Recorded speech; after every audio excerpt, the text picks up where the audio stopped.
हर हर महादेव। आप सभी को सोम प्रदोष व्रत की ढेर सारी शुभकामनाएं। आज सोम प्रदोष व्रत है। आइए हम आपको सुनाते हैं सोमवार के दिन पढ़ने वाला सोम प्रदोष व्रत की व्रत कथा। तो आपसे अनुरोध है, कथा का संपूर्ण अनुसरण कीजिए, साथ ही वीडियो को लाइक शेयर कीजिए। आपका बहुत धन्यवाद होगा। आइए शुरू करते हैं। एक नगर में एक ब्राह्मणी रहा करती थी। उसके पति का स्वर्गवास हो गया था। उसका अब कोई आश्रयदाता नहीं था, इसलिए प्रातः होते ही वह अपने पुत्र के साथ भीख मांगने निकल पड़ती थी। भिक्षाटन से ही वह अपने पुत्र और स्वयं का पेट पालती थी। एक दिन ब्राह्मणी घर लौट रही थी तो उसे एक लड़का घायल अवस्था में कराहता हुआ मिला। ब्राह्मणी दयावश उसे अपने घर ले आई। वह लड़का विदर्भ का राजकुमार था। शत्रु सैनिकों ने उसके राज्य पर आक्रमण कर दिया था।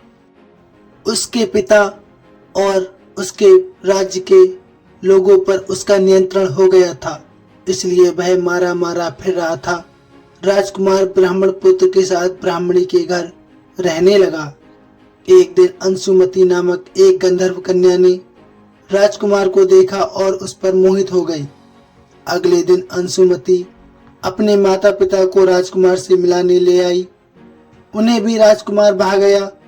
कुछ दिनों बाद अंशुमती के माता पिता को शंकर भगवान ने स्वप्न में आदेश दिया कि राजकुमार और अंशुमती का विवाह करा दिया जाए। उन्होंने वैसा ही किया। ब्राह्मणी प्रदोष व्रत किया करती थी।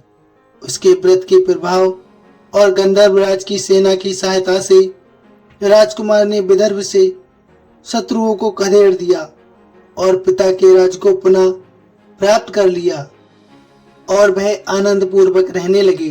राजकुमार ने ब्राह्मण पुत्र को अपना प्रधानमंत्री बना लिया। ब्राह्मणी के प्रदोष व्रत के महात्म से राजकुमार और ब्राह्मण पुत्र के दिन आपने महादेव फेरे, वैसे ही हे महादेव आप हमारे सभी भक्तों के दिन फेर देना। सबका भला हो, सबका कल्याण हो। अतः जो सोम प्रदोष व्रत करने वाले सभी भक्तों को ये व्रत कथा अवश्य सुननी चाहिए। कहा जाता है महादेव सबसे तुच्छ वस्तुओं से रीझ जाते हैं और उनकी भक्ति सबसे सरल है। इसलिए आप सच्ची श्रद्धा और सच्चा भाव अवश्य रखें। महादेव का आशीर्वाद अवश्य प्राप्त होगा। प्रेम से बोलिए हर हर महादेव। आइए अब जान लेते हैं आज प्रदोष व्रत का शुभ मुहूर्त क्या रहने वाला है और आपको क्या गलती नहीं करनी चाहिए। आज शुभ मुहूर्त रहने वाला है। प्रदोष व्रत का शुभ मुहूर्त शाम 5:34 से लेकर प्रारंभ होगा। वहीं 8:11 पर यह रहेगा। अमृत चौखड़िया शाम में 4:12 से लेकर 5:34 तक रहेगा। वहीं चल चौखड़िया शाम में 5:34 से लेकर 7:12 तक रहने वाला है। गोदिल मुहूर्त 5:34 से लेकर 6 बजे तक खत्म होगा। आज प्रदोष काल का समय शाम 5:34 से लेकर रात 8:11 तक रहेगा। यही समय भगवान शिव की आराधना के लिए सबसे शुभ माना गया है। इस दौरान पूजा अर्चना करने से भक्तों को मनोवांछित फल प्राप्त होता है और उनके जीवन से सभी प्रकार के भय, रोग और कष्ट दूर हो जाते हैं। अगर कोई व्यक्ति आज के दिन गन्ने के रस से शिवलिंग का अभिषेक करता है तो उसे धन और समृद्धि की प्राप्ति होती है। बेलपत्र पर ओम लिखकर चढ़ाने से मानसिक शांति मिलती है और शमी के फूल अर्पित करने से कार्य सिद्धि होती है। चांदी का नाग या त्रिशूल मंदिर में चढ़ाने से नकारात्मकता दूर होती है और घर में सकारात्मकता ऊर्जा बनी रहती है।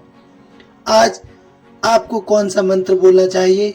आज आपको शिव जी का महामंत्र ओम नमः शिवाय, शिव जी का महामंत्र कम से कम 108 बार जाप करना चाहिए। ऐसा करने से आपको महादेव की कृपा अवश्य प्राप्त होगी। आज आपको तामसिक भोजन नहीं करना है और किसी से ईर्ष्या भाव नहीं रखना है।